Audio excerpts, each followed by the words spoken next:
হত্যা করা হয়, আগুনে জ্বালিয়ে দেওয়া হয়, পুড়িয়ে দেওয়া হয়, তারপরেও কোনো সময় তুমি শিরকি কাজ করবে না। দুই নম্বরে বলছেন পিতামাতার অবাধ্য হবে না। তোমার পিতামাতা যদি বলে ও ছেলে তুমি বাড়ি থেকে বেরিয়ে যাও, আর কোনোদিন আসবে না, তোমার উচিত হবে যে পিতামাতার জন্য দোয়া করবে। ইব্রাহিম আলাইহিসসালাম যেমন তার পিতার জন্য দোয়া করেছিলেন যে আল্লাহ তোমাকে হিদায়াত দিক এবং তার জন্য কল্যাণের জন্য দোয়া করেছিলেন, তো আপনার আমার এই দোয়াই করা উচিত পিতামাতার জন্য যে আল্লাহ আমার পিতামাতার কল্যাণ করো। যদিও আপনাকে বাড়ি থেকে বের করে দেয় আপনার পিতামাতা মাল ধন সম্পদ থেকে, তারপরেও পিতামাতার আপনি অবাধ্য হবেন না, বরং পিতামাতার জন্য আপনি কল্যাণ চান। 3 নম্বরে কোশ্চিন কালেও আপনি ফরজ সালাত ত্যাগ করবেন না। আল্লাহ রাসূল সাল্লাল্লাহু আলাইহি সাল্লাম বলছেন যে ব্যক্তি ফরজ সালাত ইচ্ছা করে ত্যাগ করলো সে ব্যক্তির জিম্মা আল্লাহর পক্ষ থেকে উঠে গেল। যে ব্যক্তি ফরজ সালাত ইচ্ছা করে ত্যাগ করলো এই ব্যক্তির জিম্মা আল্লাহর পক্ষ থেকে উঠে গেল। যে ব্যক্তি ফরজ সালাত ত্যাগ করলো এই ব্যক্তির জিম্মা আল্লাহর পক্ষ থেকে উঠে গেল। 4 নম্বরে আল্লাহ রাসূল সাল্লাল্লাহু আলাইহি সাল্লাম বলছেন কোশ্চিন কালেও তুমি মদ পান করবে না। মদ খেলে কি হয় জানেন? মদ পান করার ফজিলত জানেন? আপনার দেশের পত্রিকাতে দেখলাম মদ পান এক ছেলে খুব বেশি মদ পান করত। বাপের এক ছেলেই, যারা এক ছেলে নিয়ে পুষছেন তাদেরকে বলি, বাপের এক ছেলে সে মদ পান করার কারণে পিতামাতার কাছে টাকা নেই, সেদিনও টাকা নিয়ে চেয়েছিল, পিতামাতা টাকা দেয়নি, তাই পিতামাতাকে হত্যা করেছে। মদ পান করার ফজিলত হলো পিতামাতাকে হত্যা করা, মদ পান করার ফজিলত হলো পিতামাতাকে হত্যা করা। যারা এই মদ পান করেন, গাঁজা খান, মদ পান করেন, তারা আল্লাহকে ভয় করেন। মদ সব পাপের মূল, মদ সব পাপের মূল। মদ পান করলে আপনার মাথা ঠিক থাকে না, আপনার বোনের সাথে আপনি জেনা করতে পারেন, আপনার মায়ের সাথে আপনি জেনা করতে পারেন। তাই যারা সর্বদা আমরা মদ সেবন করি তারা আল্লাহকে ভয় করেন, এই মদ থেকে আপনি দূরে থাকেন।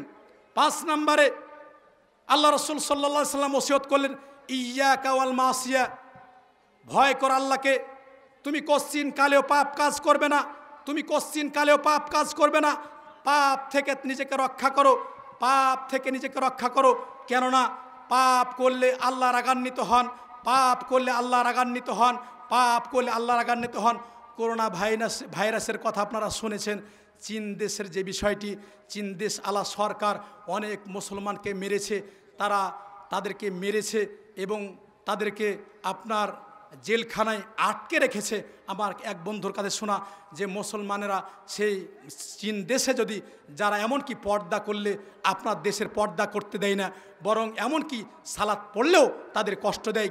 তাই তো ওলামা মুসলিম অনেকেই বলছেন পাপের কারণে তার এই অবস্থা, পাপের কারণে এই অবস্থা। তাই আপনি পাপ করলে এর অর্থ এই না আমি বলছি যে মানুষ, কারণ বেশি পাপ যখন হয়ে যায় আপনার ধরা থেকে কেউ রক্ষা পায় না। বেশি পাপ যখন হয়ে যায় আল্লাহর ধরা থেকে কেউ রক্ষা পায় না। তাই আপনার বাংলাদেশে দেখেন এর আগে কথা হয়েছে যে এর আগে গেল ভ্যালেন্টাইন দিবস আর বয়ফ্রেন্ড গার্লফ্রেন্ড আপনাদের এলাকাতেই আপনারা পূর্বাচল করছেন। আপনার এলাকাতে গত শুক্রবার আসতে লেগে দেখলাম আপনাদেরই কারোর মেয়ে হবে, 1-2 মেয়ে আছে আর 2 ছেলে আছে। ছেলে এভাবে দৌড়িয়ে আছে আর একজন ছেলে এভাবে ক্যামেরা সেট করে রেখেছে। ওই যুবতী মহিলা দৌড়িয়ে এসে যেমন বাবার কোলে উঠে, মায়ের কোলে উঠে, এইভাবে ওই ছেলের কোলে ঝাঁপিয়ে পড়েছে। তারপর এইভাবে সে ফটো উঠালে দেখেন, এই ফটো ওঠা যখন এই মেয়েটা যদি কোনো ভালো পরিবার থেকে বিয়ে আসে তাহলে ওই ছেলে বলবে দেখো দেখো দেখো, এ তোমার বিয়ে হতে কোনো দিন দেবো না, আমিও করবো না, তাকে হইতে দেবো না, আমিও করবো না, তাকে হইতে দেবো না। তার মানে আপনার নিজের মেয়েকে আপনি নষ্ট করছেন। আপনার ভ্যালেন্টাইন দিবস এগুলো হলো অমুসলিমদের কৃষ্টি কালচার। মুসলমানেরা কি করে তাদের ঘরে লালন লালিত করতে পারে এগুলা কোশ্চিন কালেও নয়। যদি আপনার ভয়, আল্লাহর ভয় থাকে তাহলে এই কুসংস্কার অমুসলিমদের কৃষ্টি কালচার আপনাকে ত্যাগ করতে হবে। মা বোনদেরকে পর্দার সহিত রাখাই আপনার আমার জন্য কল্যাণ হবে। মা বোনেরা যত বেশি পর্দানশীল হবে, মা বোনেরা এই দেশে যত বেশি পর্দানশীল হবে, তার সন্তান সন্ততি আরও বেশি পরেজগার হবে, এই পরিবারে কল্যাণ আসবে। আপনার স্ত্রী যদি আপনার বন্ধুর সাথে কথা বলে, একদিন হতে পারে যে আপনার বন্ধুর সাথে আপনার স্ত্রী পালিয়ে গেছে, আপনার মেয়ে আর একজনের সাথে পালিয়ে গেছে, তাই আপনার সন্তানগুলোকে ঠিক করেন, আপনার সন্তান সন্ততিকে আপনি ঠিক করেন, অন্যায় কাজ থেকে নিজেকে রক্ষা করেন, তাহলে আপনার ইহকাল পরকাল কল্যাণ হবে। আল্লাহ রাসূল সাল্লাল্লাহু আলাইহি সাল্লাম তাকে ওসিয়ত করলেন যে জিহাদের ময়দান থেকে পলায়ন করবে না, জিহাদের ময়দান থেকে পলায়ন করবে না। জিহাদ যদি এখন লেগে যায় কাফেরদের সাথে, আর মুসলমান আর কোনো কাফের সাথে যদি সরকার আপনাকে জিহাদের জন্য ডাকে, আমরা আহলুল হাদিস আমরা কোনো সময়তে জিহাদের পক্ষ থেকে আমরা বিচলিত নয়, পিছপা নয়। যদি সারি জিহাদ হয় তাহলে আমরা সেই কাতারে রয়েছি। তাই বর্তমানে যে মানুষ অনেকে দেখা যায় মানুষকে কাফের বলে, যদি কেউ বড় পাপ করে তাহলে এই খাওয়ার যে ফিকির রয়েছে তাকে কাফের বলে টাকা পয়সা সব নিয়ে নেই, বলে গনিমতের মাল। এই বেটা এটা কে বলছে জিহাদ?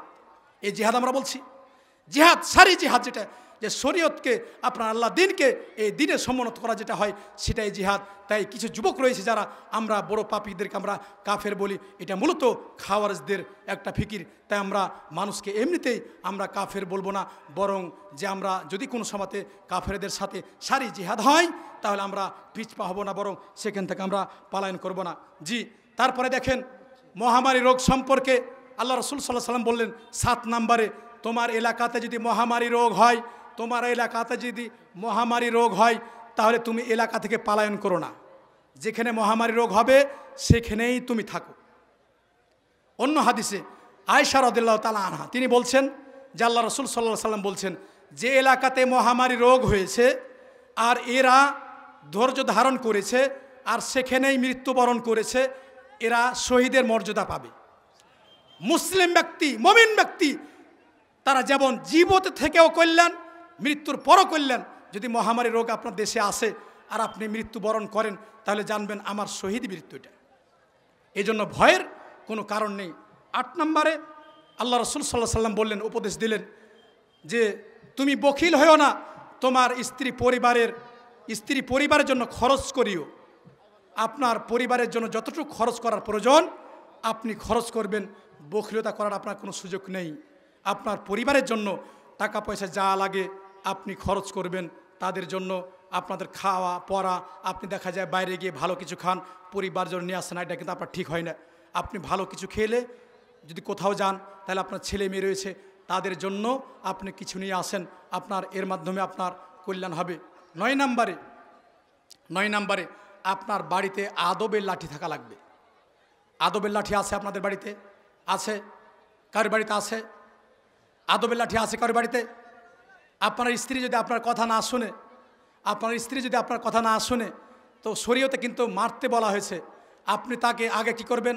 তাকে উপদেশ দিবেন, ইস্তাউসু বিন নিসাই খায়রা, তোমার স্ত্রীদেরকে উত্তম উপদেশ দাও। মা বোন যারা শুনছেন তাদেরকে বলছি, আপনার স্বামীর আনুগত্য করুন, আপনার স্বামীর আনুগত্য করুন, তাহলেই আপনার কল্যাণ হবে। আপনার স্বামীর আনুগত্য করলেই আপনার কল্যাণ হবে। তাই আল্লাহ রসুল সাল্লাল্লাহু আলাইহি ওয়াসাল্লাম বললেন, তোমার বাড়িতে আদবের লাঠি থাকা লাগবে। আপনার সন্তান সালাত না পড়লে আদবের লাঠি দিয়ে তাকে মেরে মসজিদে নিয়ে যান। 10 নম্বরে আল্লাহর ভয় যাতে আপনার পরিবারের ভয় হয়, আল্লাহর ভয়, এই শিক্ষা দেন। আল্লাহ সুবহানাহু ওয়া তাআলা যেন আমাদের ইহকাল পরকাল কল্যাণ দান করেন।